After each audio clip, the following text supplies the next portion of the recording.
So every human being is desiring to be something more than what he is right now, wherever he may be, whatever levels of existence he may have, economic, social and other levels of existence that one may be in. But every human being, according to his imagination, according to his understanding of life, he is seeking to be something more than what he is right now. If somebody is starved out right now, his ambition is somehow to… for the rest of his life he must have at least one meal a day, that's his ambition. If he had one, then he'll think of two. If he has two, then he'll think of a home, then if he has a home, he thinks of something else. So right now, a few people, unfortunately only a few people, who have made it to a certain level of success in their life, they have their own desires, which gets labeled as ambition by somebody else. But everybody is ambitious in his own limited ways of thinking, isn't it so? Isn't it so? A beggar is also ambitious, a rickshaw puller is also ambitious. It is just that he is right now drawing the rickshaw for somebody else, driving somebody else's rickshaw. His ambition is to someday own his own rickshaw, which is not a small jump, it's a big jump in this thing. So he looks at you and thinks you're ambitious, and he is just thinking of his needs. But it is not so. He is also ambitious in his own limited way. Because compared to you, his desire or his ambition looks so limited, it seems to be categorized as something different, but it is not different. Each individual, according to his ability to think and imagine and project, he's ambitious in his own way, isn't it? So ambition is essentially a longing within a human being to be something more than what he is right now, to have a little larger slice of life somehow. Nobody is free of this, everybody is looking at it from their own context, of course. How they're trying to achieve it may be different for different people. Each individual may be trying to have a larger slice of life through different means. Someone may believe that money is his way to achieve his larger slice of life. Somebody else may believe power is his currency to do it. Somebody may believe knowledge is his way, somebody may think love is his way, somebody may think corruption is the best way. So, no, that is also a substantial category, we cannot ignore them anymore. So, the currency may be different from person to person, but there is no human being who is not longing to be little better than what he is right now, isn't it? Everybody is. Scale is the only question. So this ambition is not the problem because it is very natural in every human being, striving to be something more than what he is right now. Scale is in many different ways. Just yesterday evening I was addressing the House of Lords in UK. The subject we were talking about was sustainability. Is consciousness the key? Now, when we look at these ambitions, the way our ambitions are designed and structured right now, in many ways, if you look at the larger world today, everybody is aspiring for whatever they think is a better way of living. Generally, not always, but generally, whoever has achieved that in some sense, let's say today, in many ways, a lot of people across the planet are aspiring that they should achieve a lifestyle like that of an average American citizen. Every nation is trying to provide that for their people and everything. The Living Planet, which has become an authoritative source of ecological information, says that if 7 billion people on the planet achieve the lifestyles of an average American person, we will need 4.5 planets, but we have only one. So, now this kind of ambition is self-destructive. This kind of ambition is going to lead us to a disastrous situation. When we have this kind of ambition, we can only wish at least half the people should never succeed, isn't it? If somebody comes to you, you must be able to freely bless him with success, with whatever he desires. But now, the way it is going, now we have to wish, let them fail. When in 2008, January, when I went to the Economic Forum, the subject, everybody was in deep depression because recession had just hit and people were in deep depression, everybody was carrying a long face where many chins were dragging on the floor. So, I just looked around and then they gave me a subject. Subject is recession and depression. So the room is full with people, everybody wants to know how to beat the depression. So I said, recession is bad enough, you don't have to get depressed also now. But right now, the way we have structured our economic system, the way we are driving the economic engine on this planet, if we do not succeed, we will be depressed. If you succeed, we'll be damned. So I said, I prefer that you're depressed. It's better you're depressed than damning the world, because what we are aspiring for, if we succeed, for sure the world is destroyed. So it's very important that our ambition comes from our intelligence, not from just imitation. Right now our ambition is somebody has done this much, we want to do this much. If somebody has done that much, we want to do that much. It's an endless process. So, this kind of self-destructive, self-defeating ambition is not a good thing. The only reason why we have survived is not everybody is successful. But as larger numbers of people get educated, as economic opportunity spreads everywhere, more and more people will be successful. Already it's happened, isn't it? Yes? 25 years ago, how many people you could consider as truly successful in Chennai and how many are successful today is a phenomenal difference, isn't it?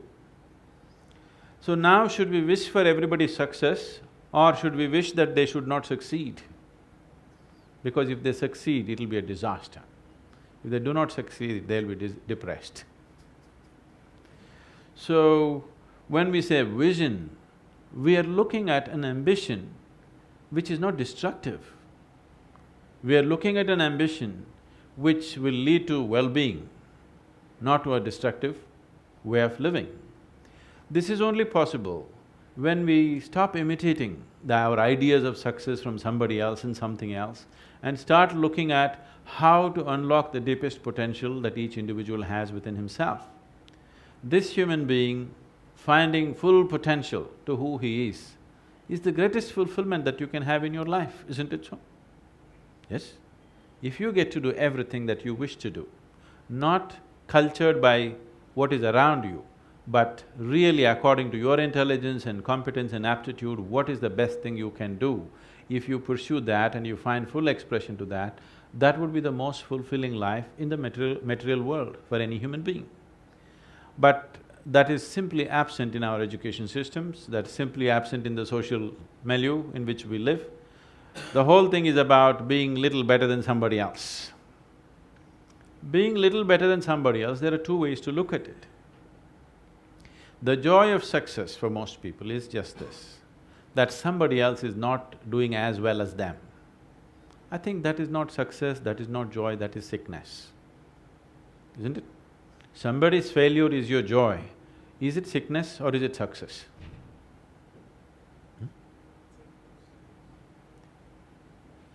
Why I'm saying this is, because when you measure success in relation to somebody else, this is bound to happen, isn't it? This is bound to happen, isn't it so? That somebody else is not doing as well as you, that is the only joy. Otherwise, I generally see successful people are suffering much more than the not so successful people. It's unfortunate because to move a person from poverty to affluence, whether it's an individual human being or a society or a nation, it costs a lot. It costs a lot to move these people from poverty to affluence. After getting there, all they get is tension, anxiety, sickness. at least if they enjoy it, the whole journey is worthwhile, isn't it? All the hardship is worthwhile if they're enjoying the place they reach.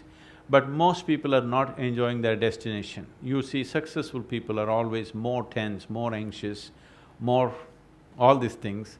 They're not so successful people. This should not be happening. Once this happens, somewhere in our minds we think success is a bad thing, which is the worst thing to happen to humanity. Once we start thinking success is a bad thing, then we are heading for oblivion, you know. It's very, very important that in every human being's mind and heart, that success is a beautiful thing. But success should not be a destructive thing for that to flourish.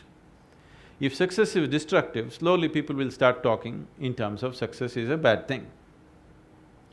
So when we say change, when we talk about transformation, it is not about going backwards.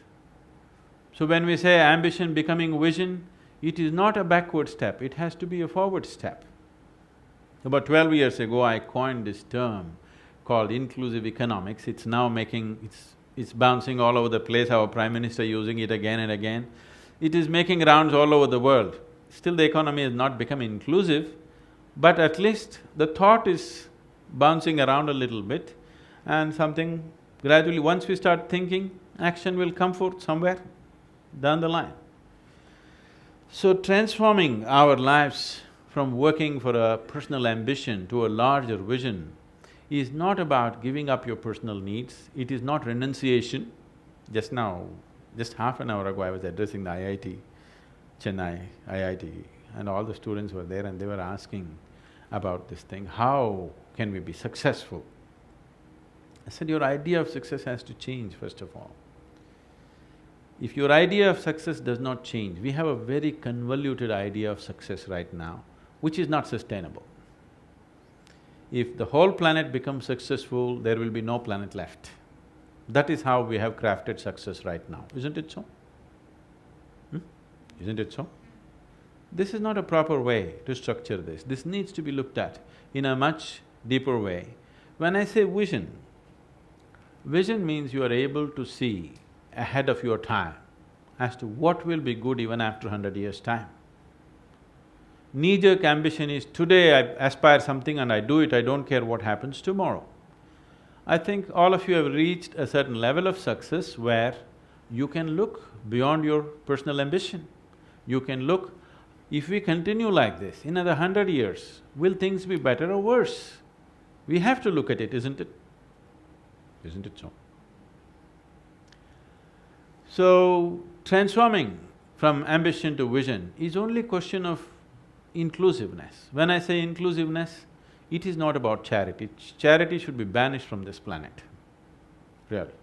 Because you can do charity only when you have no care or concern for somebody who's around you. If you give something to your child, would you feel like you have done charity for them? No. But if you give something to that little child who's standing on the street, it feels like charity, because you have no love for the child, isn't it? Only a barren heart can do charity. If you had care and concern for life around you, what is needed you would anyway do, isn't it? So I am not talking about charity, I am not talking about giving away, I am not talking about corporate social responsibility, I am not even talking about giving back to the society. It is not necessary to give back, you earn what you earn and that's all there is. That is the system we've adopted, isn't it? Once we have shifted to market economy, to capitalistic way of life, what you earn is yours, you just have to pay the taxes. After taxes, what you have is yours. Nobody can make you feel guilty about what you have, isn't it? Isn't it the system we have chosen? Once we have chosen a system, see, we say, we play football. We say if you put the ball in this box, it's a goal. Because you're very good, you put 5 goals, then I say, no, that's not a goal. What is that? That's what we're doing right now. We set up a market economy, we choose to go that way. We say, okay, we are giving up our socialistic ideals and going for market economy. Now suddenly whoever is successful, we want to pull him down saying, see, look at it, he's keeping all the money for himself. That was the system you set up, right? Once you set up that system, all you have to do is, You just have to ensure everybody in the society has not equal possibility, but equal opportunity at least. Yes? We just have to create a society where everybody has the opportunity. Whether somebody makes it or not is subject to various things. So, when I say a vision, when I talk about all-inclusiveness, I am not talking about giving away your money, charity, giving back, nothing. It is just that you have to think of your businesses little longer term than the way you're thinking right now. Even a simple farmer, if he plants a coconut tree, in a Lankalingam, how many years does it take? 3 years. What are you talking? Where did you get a 3-year coconut? You're bargaining with the coconut like you do with everything. It will take… to see a flower on the coconut tree, it'll take 4.5, 5 years. By the time you actually see nuts and make money out of it, it'll take 8, 10 years. A simple farmer is investing 8 to 10 years before he sees money out of a tree that he plants. When that is so, when industry and business has reached a certain level, we just need to think a little more long-term. If you think a little more long-term, there is no way you can exclude the rest of the country or the world. Because the idea is, all the 7 billion people at some point must be involved in the economic process. They should not be excluded. In this country, a major economic revolution is happening right now, but I think at least 50% of the population is not even aware that something like this is happening. Yes, is it true? At least 50%. I think it's much more. At least 50% is not even aware. You cannot do an economic revolution with 2-3% software engineers. You have to bring in the larger population into the process, only then it'll buzz in a way that you can't stop it. Otherwise, every fragile movement of the the market movement is threatening everybody's business because it's so fragile, because it's sitting on such a narrow base. Unless we make it like the whole 1.2 billion people in this country are involved in the economic activity, no business is truly secure, isn't it? So what does it take? Does it mean to say I have to pump all my money into something? No, I am only talking about you're constantly investing money to make profits. You also have to invest money in terms of you're willing to wait a little longer for certain investments. Certain investments, if you invest today, you want to make this money tomorrow. If you're willing to see, if I invest today, if it pays off after 5 years, 10 years, it's still good because it pays off long term. So, your personal ambitions need not be given up, but I'm saying it should be supported. It should not be a fancy ambition which will not come true. It must be supported with solid backing in the whole social system that we live in. Otherwise, individual ambitions will just be empty dreams. They'll not come through for everybody, isn't it?